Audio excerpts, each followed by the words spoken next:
Okay, 13 asks what coordinates would make this true? X plus y equals 0. So once again, reasoning. How can I come up with some numbers when added together equals 0? That's all it's asking. So here's an example.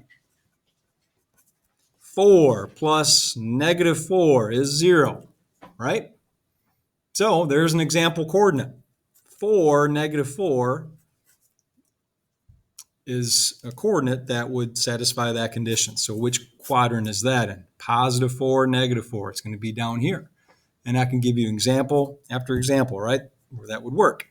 3 plus a -3 gives me 0. Once again, I'm over in this quadrant 4 again. All right, can also flip these around. I could, make the negative first, or make x negative and have a -4 plus +4, okay, which puts me in a different spot because that's this coordinate. So negative, positive. All right. So that's the answer to 13. Quadrant 2 and quadrant 4. Okay. All right, and the other one, 21, was a little messy. At this point of the year, we haven't really done advanced simplifying of radicals, so I'm not going to be too worried about doing all the simplifying that I'm showing you right here. Once you get it set up, I would be okay with a decimal answer at this point of the year. Once we get into some advanced trig, we're going to have to simplify radicals like this. But for now, I'd be okay with 2.77. All right, so once you get to the first step of setting it up, you could do something like this. Square root. It says 2 minus a half squared. So I'm just going to do parentheses, 2 minus 1/2 or 0.5. I'm going to square that. I'm going to add to that the -1 minus 4/3 in parentheses. -1 minus 4/3, parentheses, squared. And see, I'll have it all under the square root. So I hit enter and I get my answer. All right, so don't beat yourself up too much on simplifying this. If you knew how to get through it, fantastic. You got some fine algebra 2 skills at this point, but we need some more work on that. Okay. Okay, any other questions from you guys? Okay, so the first learning target today is from 1.1, calculating midpoint problems, okay? And then we'll do also some applications and real life problems to wrap that up and then start section 1.2. Okay, so example 6 says find the midpoint of the line segment joining the given points. All right, well, yesterday and on the previous page of this, I gave you that midpoint formula. Simply put, it's the average of the two coordinates. All right, if I have a line segment, the midpoint's going to be that point somewhere halfway in between.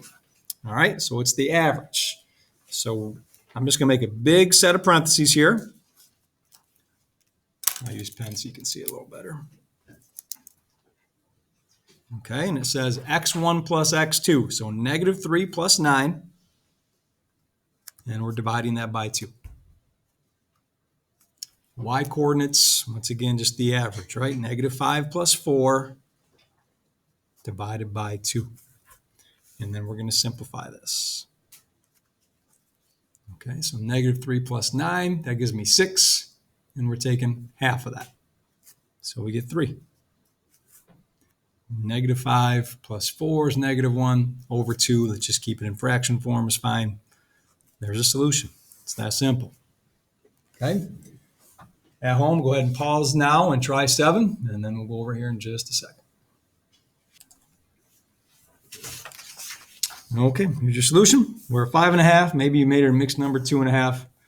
There's no directions on how to write it, so maybe you can put 2.5. All okay. All right, and then 9.5.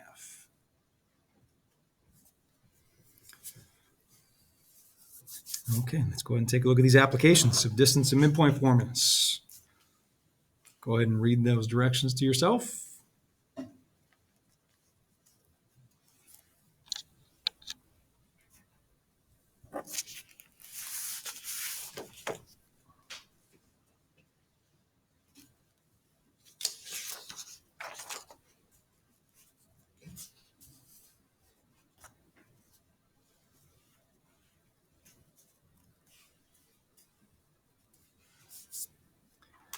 Okay, they put these locations on the football field in coordinates. They're saying the X is the distance from the sideline, so 20 yards over, and then 5 yards up. So this was thrown from the 5-yard line, and then it went all the way over to this spot, 40 yards over and 20 yards downfield. All right, so to find this distance, we basically want to find the distance of the line segment, which is what we worked on in yesterday's OTI in your warm-up today. Okay, so we're using the distance formula. All right, I think you can go ahead and get a minute ahead of me and get this set up and see what you get. Why don't you round your answer to the nearest tenth and include your units of yards. Okay, here's our setup. All right, x2 minus x1. Subtract them. Square them, add them together. So that gives me a number of 929 under the radical.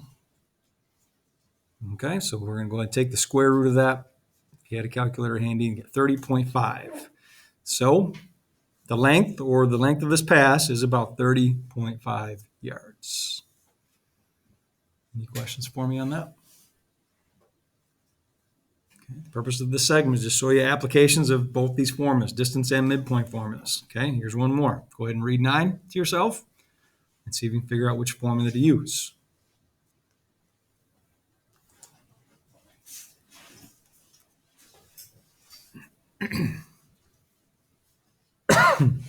Okay, our best estimate is going to be the middle or midpoint.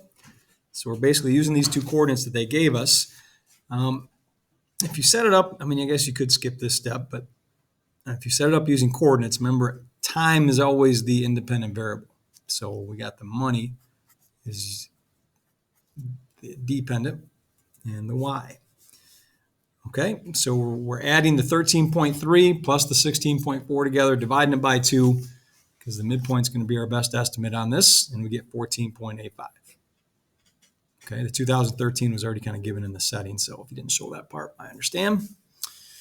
So in the end, the answer is this. In 2013, sales were 14.85 billion. Applications, you should wrap it up with some type of statement like that, explaining what that number is.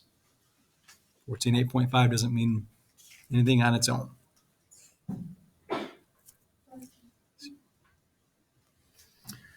Okay, any questions on 8 or 9?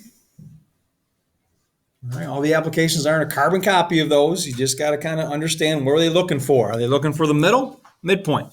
Are they looking for the length of something? Distance. Okay, so you got to differentiate between those two. Okay, let's move on here to the first part of 1.2. One more learning target I'll go over.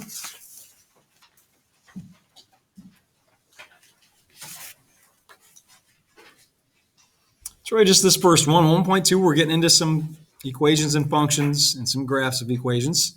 And I can sketch a graph of an equation using a table of values. So I'm going to walk you through that, but we've got some groundwork to do first with some of these terms, okay?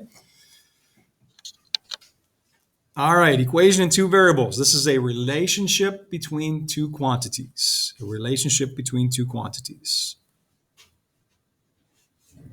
Time and height of a kid as they're growing up. That's a relationship between two quantities. This is also going to be called a function at times. You can add that if you want, but this is enough.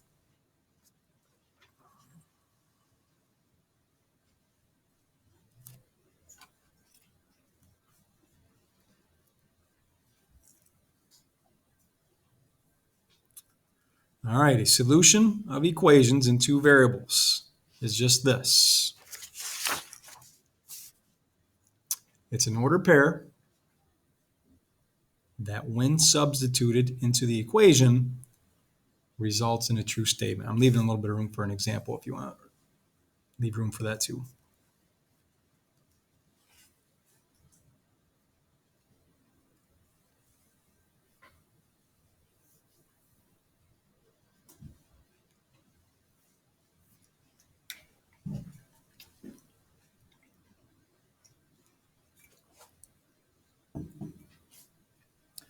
Okay, so here's a quick little example of that. 1,4 is a solution to this function, right? This equation right here. Y equals 7 minus 3x.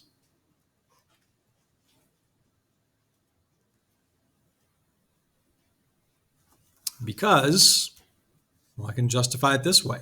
Remember, the definition just said it's an order pair that makes it true. So when I plug in 4 for y and I plug in 1 for x right here and do the math, I get 4 equals 4.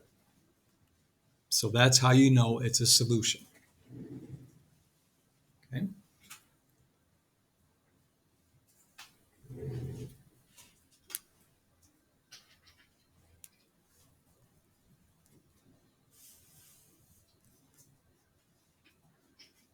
Okay, and the last blank here, graph of an equation. The graph is the results of the set of all points that are solutions of the equation. The set of all points. That's usually why we see arrows, because a lot of times it goes on indefinitely, that are solutions of the equation.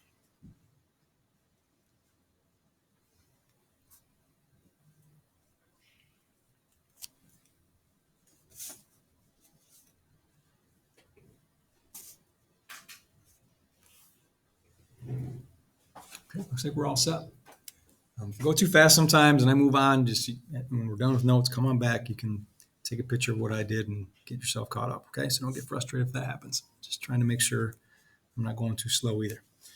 All right, determine whether the point lies on the graph of the equation. I'm going to go through one for you, and then you guys are going to try two. Here you go. Well, if it lies on the graph of the equation, then it must be a solution to the equation, and this must be true. Okay, so that's what we're going to check to see. All right, so if 3, 5 lies on the graph, then it must be a solution of this. So what we're going to do is plug in 3, 5 into this function.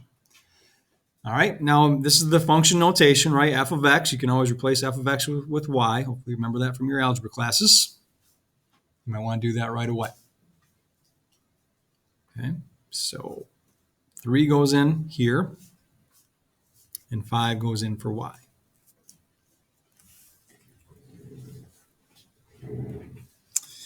All right, so we do the math.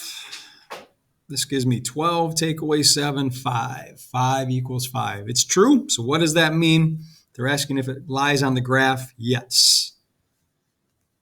Okay, it does lie on the graph if it's a solution.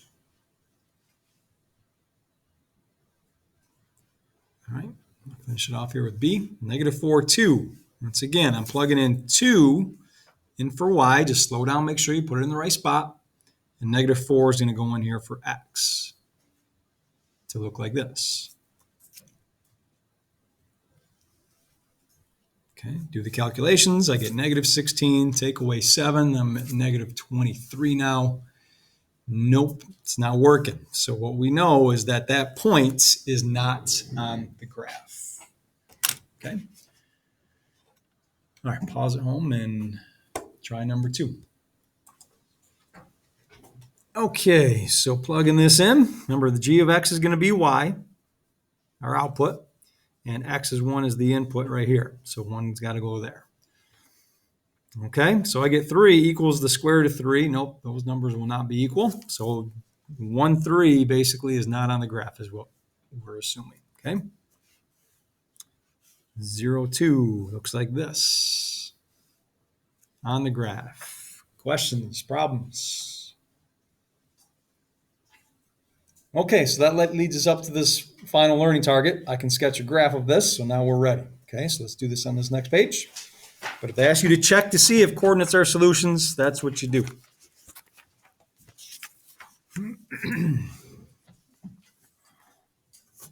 If you need the success criteria, it's on page 11, but I don't think you even need to reference this. You've done this before.